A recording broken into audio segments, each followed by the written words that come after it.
Hey guys, I'm Bryson here, welcome to my show, and today we're going to go ahead and react to Richard, the guy from the Plain Bagel, that whole finance channel and stuff like that. Well, this video is about basically why he does not reveal his portfolio like other YouTubers. And by the way, I'm always revealing everything that I actually do. It's just what I do, but I don't reveal, for example, like stock picks and so on. I only did that once with Delta, but the big thing is usually going to be, hey, if I tell you I invest into something and then you do it and then you lose money, but I'm like in it for the long term, then you might be mad, okay? Then most likely, that's why he's not doing it. But I want to find out exactly what the big drama is all about. And by the way, the thumbnail for this video was pretty funny. It was Meet Kevin and Graham Stephan, and as you guys know, they always also reveal everything they do, okay? Usually. But without further ado, let's find out exactly why Richard from the Plain Bagel, well, I say it's bagel for, there's no V there, from the Plain Bagel does not, for example, reveal his portfolio. If you guys are new here, I post videos every single day, so make sure to also subscribe, hit the bell so you're notified, and top out also destroy the like button, okay? Helps a lot with the algorithm. Leave a comment down below, also helps a lot, so thank you guys so much. Without further ado, let's find out why he doesn't share his entire portfolio. And yes, I'll like it or dislike it accordingly. If I like it, I'll like it. If I don't like it, I'll dislike it, all right?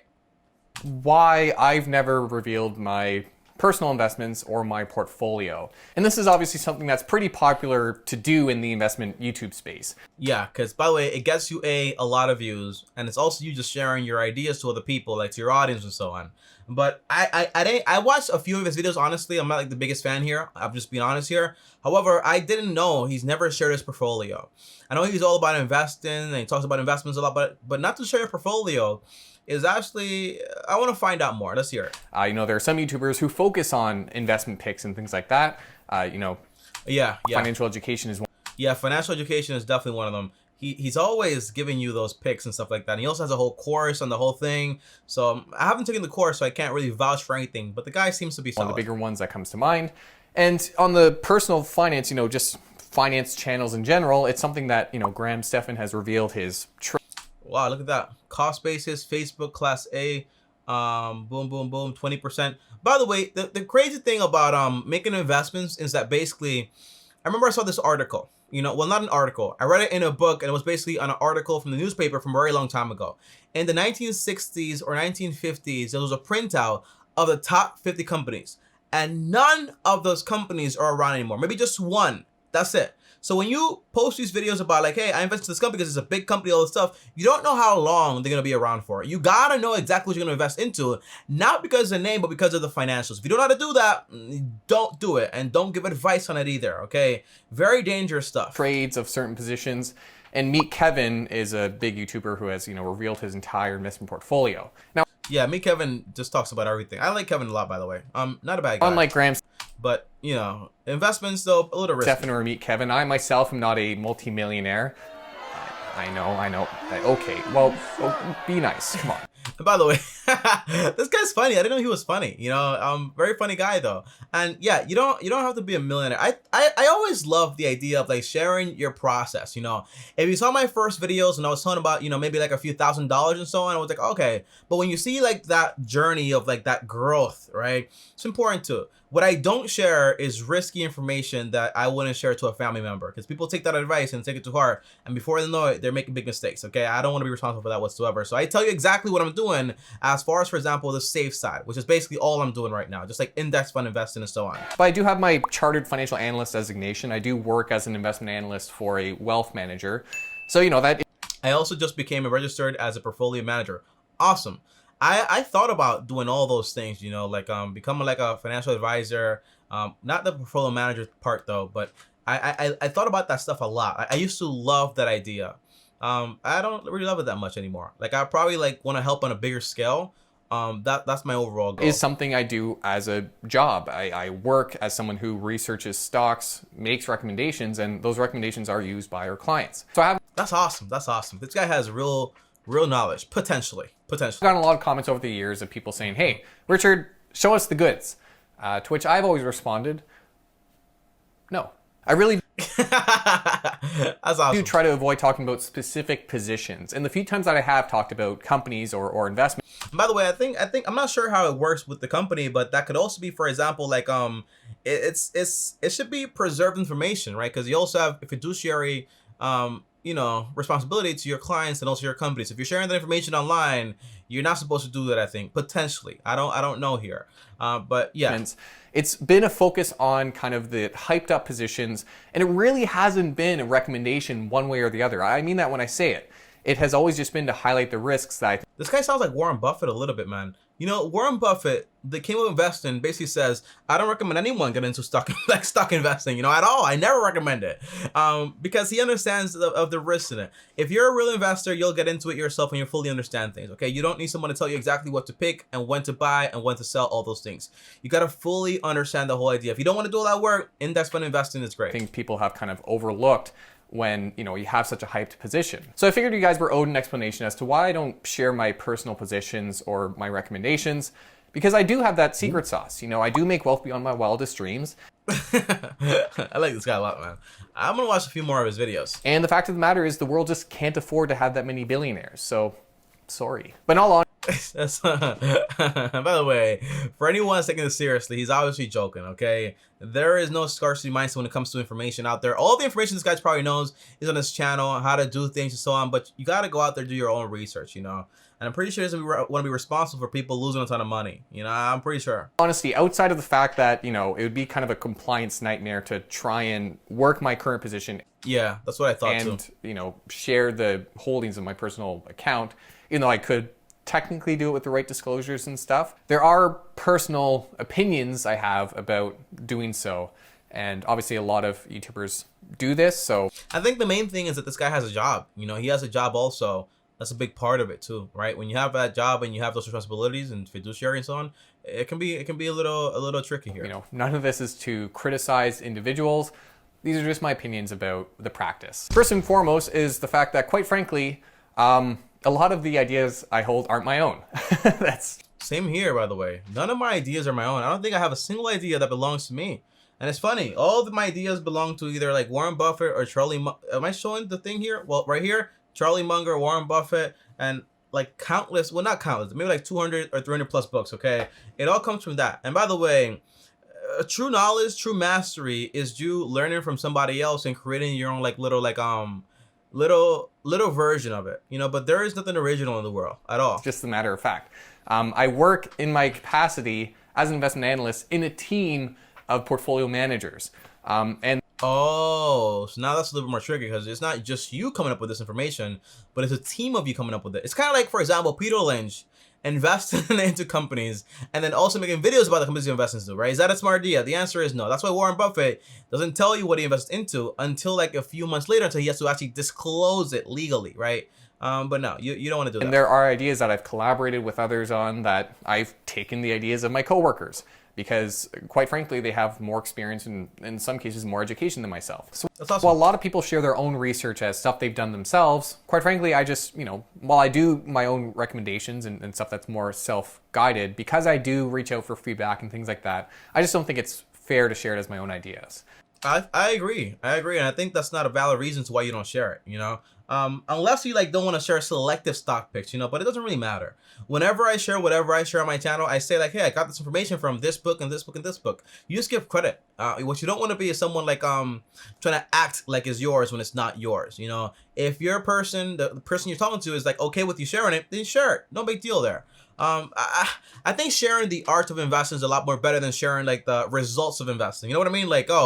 I'll show you what I'm picking right now. No, show me how you got there. I don't want to know about your boat. I want to know how you got that boat so that I can go ahead and buy a boat. Crazy example. Don't buy a boat ever. But it's just an example. I've never presented myself as a boy genius. That's not the case. A lot of the time I've worked with others on creating these recommendations. The second reason is more of a selfish reason, and that's that I truly believe that posting ideas and stock positions online can influence your own investment process. And that is true. It's pretty obvious, right? If I have a process when I'm picking a certain stock and then you see all these comments saying, oh, bad idea, oh, this, that, oh, blah, blah, blah, right? I like Warren Buffett. The man is like a tomb. doesn't talk about anything, you know? Whenever you pick up a stock, you have to know why you're picking it. You have to really understand it, and then you make a decision. You know, if you want to share it, you gotta be able to not be influenced by anybody else, okay? And that means you own your wins, but you also own your mistakes 100%. And you don't invest because basically I need a video today. You don't make up information. You just like invest because you really understand what you're going to invest into. I like this guy a lot, man. This guy, I think his name is Richard. Is it Pritchard or is it Richard? I think it's Richard. Pretty cool guy. In a negative way. What I mean by that is when you post an idea, like let's say I make a recommendation for a given stock, you're sort of marrying that idea. You're making a public stance about a given position. Yeah. Oh, I like that a lot. Because then now you feel like, oh, I have to stick with it because I said that idea. I have no loyalty to anything that's not human being.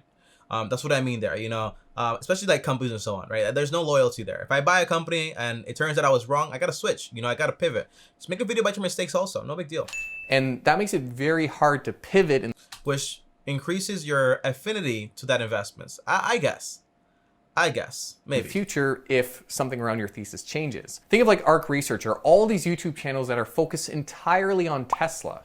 You know, that's interesting. You know, Tesla is such an amazing company, and there's all these companies, you know, all these what is it called, like channels on YouTube. That's all they talk about, you know, and that's fine, but you got to be realistic about what you're investing into, you know, very, very, very, very realistic. I want to hear more. Hopefully Tesla does well, but if something changed with Tesla, think about how difficult it would be for those channels and that, you know, investment fund to pivot, to change their mind.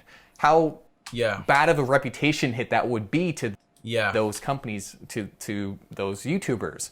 And by the way, there was a YouTuber, I won't mention names here, that invested into a company at a very high price, a very high target price. And then it fell by almost half. And there was nothing said. No one said anything. Nobody knew anything. Didn't mention it again. But again, it went back up, but it's still not even there at the price that she paid for it. So obviously it was a mistake. You know, not every person that does real estate is good with stocks. Same thing, vice versa. You got to be understanding. And that's why me personally, right? If I wanted to, I've read Secure Analysis. I read The Intelligent Investor. I've read a lot of investments books. But if I wanted to do that, I could do that. Right? But I don't want to spend 4 hours doing that actual work. It takes so much time. On top of that, my big thing is that when the time does come, and by the way, I will do that eventually, like in a few years from now. But when I do that, the big problem is going to be, hey, whatever ideas I do get, I'll share it. But it'll probably be like scheduled videos for a month after. So that way, you know, hey, this is why he's picked this or whatever it is, you know. But in reality, if I was wrong, I was wrong. I'll say I was wrong. I don't care. You know, so I just don't want to put myself in a position where I'm entrenched in a position and I feel like I have to stick with something. All that, and quite frankly, I just don't want to deal with, you know, 13-year-olds online. Yep, you're an idiot. It's not just 13-year-old, man. It's like grown men, old people just have opinions, man. The world has opinions. I love Warren Buffett, you know. He's like, he said a story about a senator that whenever he had a hard question, he would say, oh, I'm on that one, you know? So it's the same idea. When you see these things here, you just ignore them. You move on, you know? Just focus on what you're doing. Just basically trying to create value. That's all it is. Shit posting about my personal portfolio. But if you're investing consistently and you're losing consistently, that might just be like a little idea that maybe you're not doing the right thing. You know, this might be pretty obvious. You know, it would distract me from my work, and I just want to focus. I want to keep the two separate so that, you know, at work, I can, in a very objective, you know, kind of no influence environment, that's awesome, research positions, and on YouTube I can talk about investments without letting that influence the former. And so I like that, you know. And by the way, that's the part I think why Warren Buffett lives in Omaha. There are very little distractions over there except the corn. There's a lot of corn in Omaha. Related to that, my third point is I don't think people should really be getting their stock ideas from YouTube. I agree. Here's why. Anyone and their mama with a camera can make a video on stocks, including me, you know. And when you see me, I've recommended one company, guys, okay, in my whole YouTube career. That one company was Delta. It was very depressed. My analysis came from basically that, hey, these companies in the past, airlines, have gone bankrupt, but there's still a necessity for these companies in the future. So when I bought it, for example, at a very, very low price, right, I made 128% of my stock, right? So a lot of money, great. But the idea is, imagine, for example, if it would have stayed like that for a while. I was willing to hold on for 5 years or 10 years. I don't really care, right? I'm holding on because I understand the company as a whole. But if you're doing this the wrong way, it's a problem.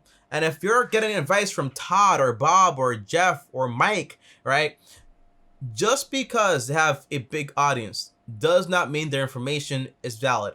The long term is not a year or 2 years. The long term is a 30-year reputation, right? I think Warren Buffett says it best. He says, I have a little quote right here by Warren Buffett, by the way, and it says, it takes 20 years to build a reputation, but only 5 minutes to ruin it. I'm very big on this stuff, so when I do this whole thing with picking stocks and all this stuff, and I have all of my information, I'll probably make 8-hour breakdowns on this stuff, just so you guys can kind of suffer with me and know what it actually takes to pick one stock, okay? You guys will regret this. I know, surprise, right?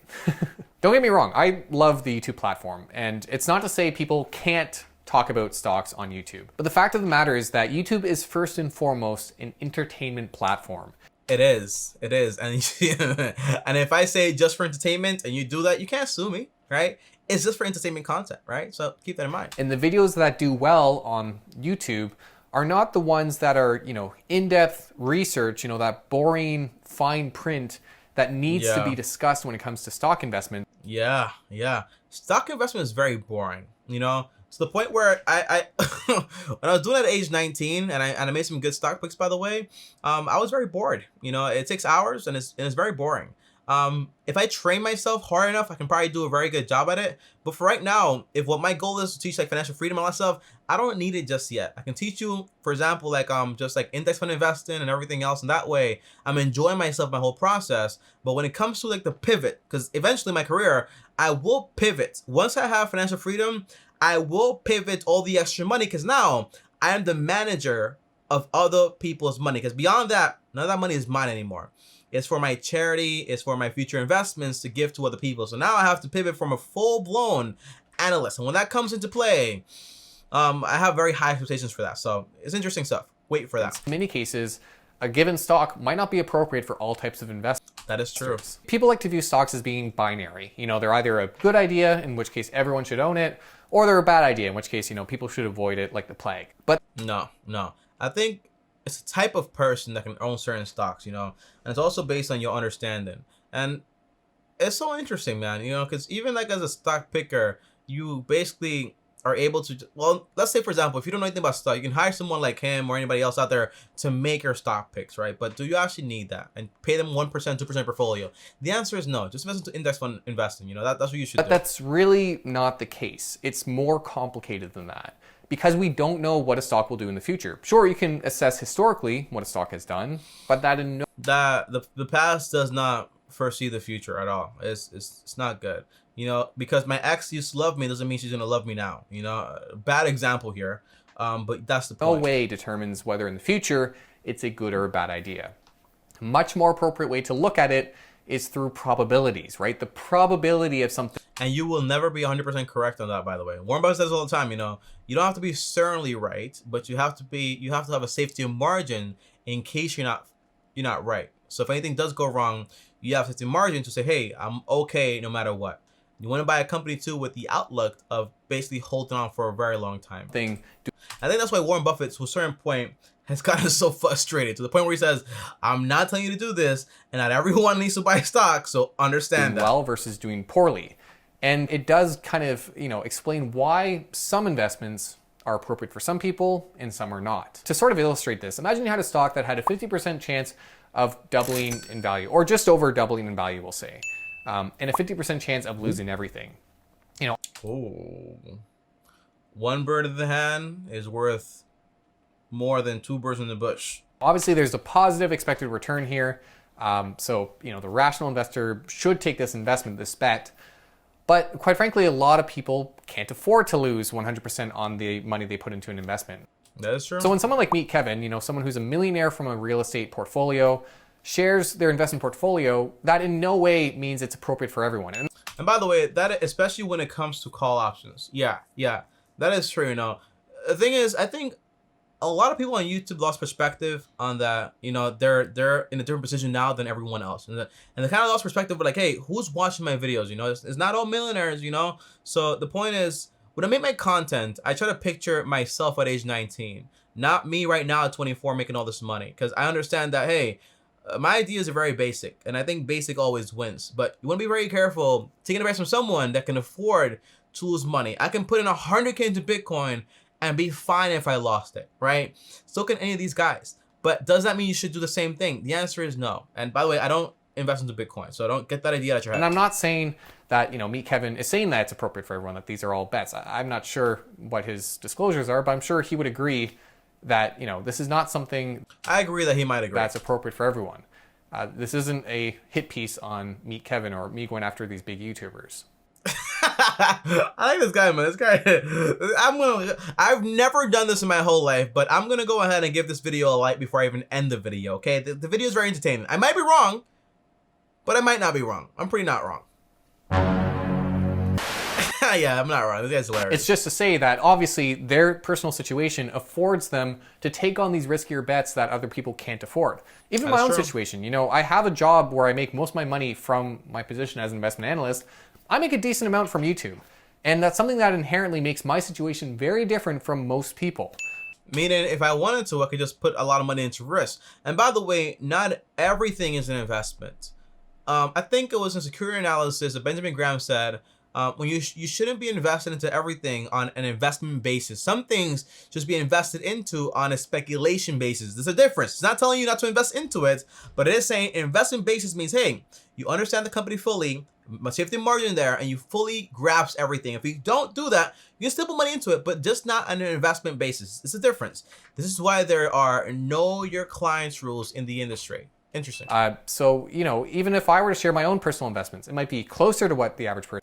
I think I might do what he does, man. Like maybe for a while, just like to get like a vibe and talk to people that actually do that stuff also. Because Warren Buffett also had that whole thing when he went to New York and worked under Benjamin Graham and under a few people, and then he started to do his own thing once he outgrew all of them. Can afford to take on.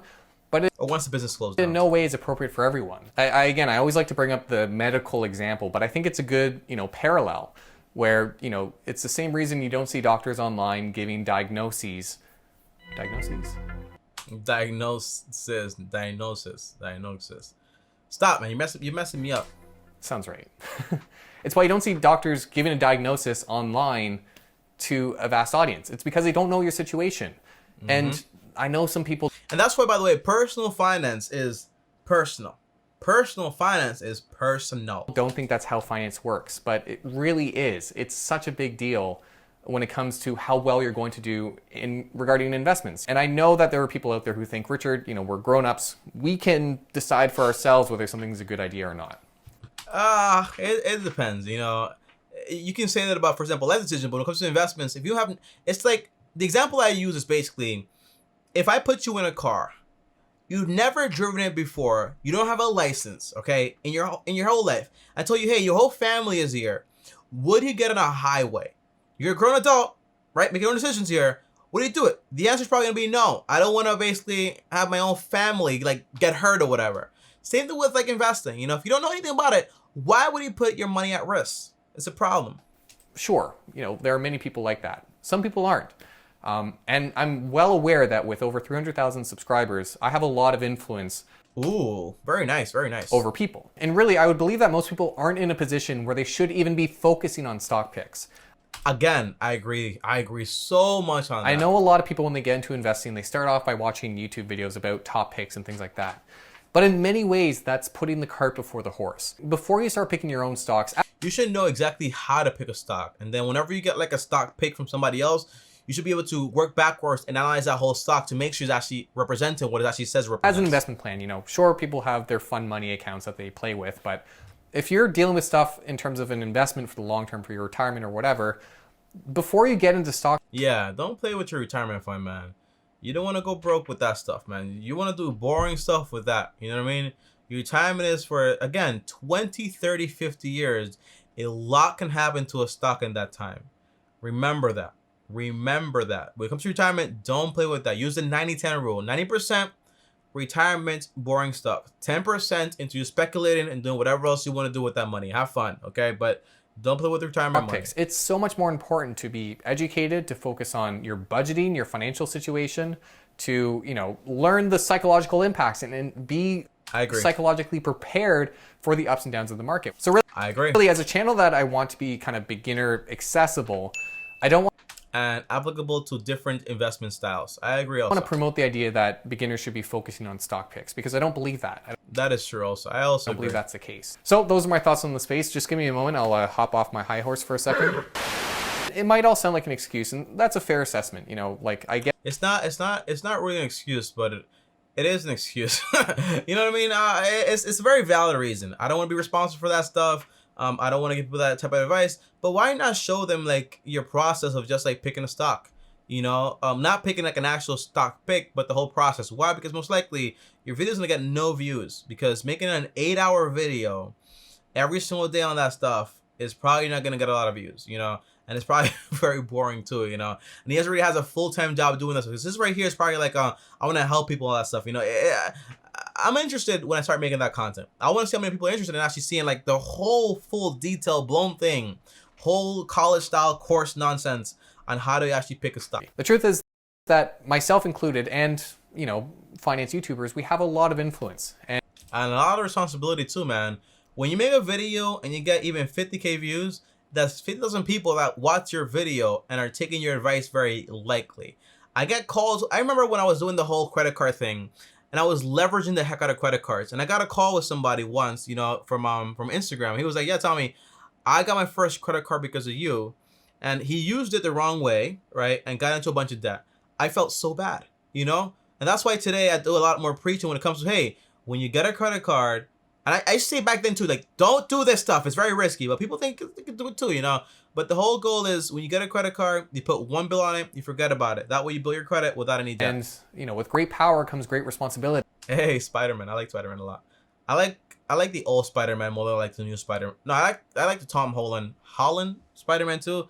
I didn't really like the middle one. I thought he was pretty cool too. I liked all of them, honestly. These are people's livelihood that we're dealing with. Yes. And unless you're going to take on that liability, yes, you know, that responsibility for what. Well, I think you can still make your content, right? Because you're teaching people tools, so it's not like the responsibility or liability, but more like making it very clear that what you're saying is not a recommendation, and also making it very clear that you actually know what you're doing and show them the whole process, right? But you have no control about what people do, and I wouldn't want anyone to have control about what I can do either, you know.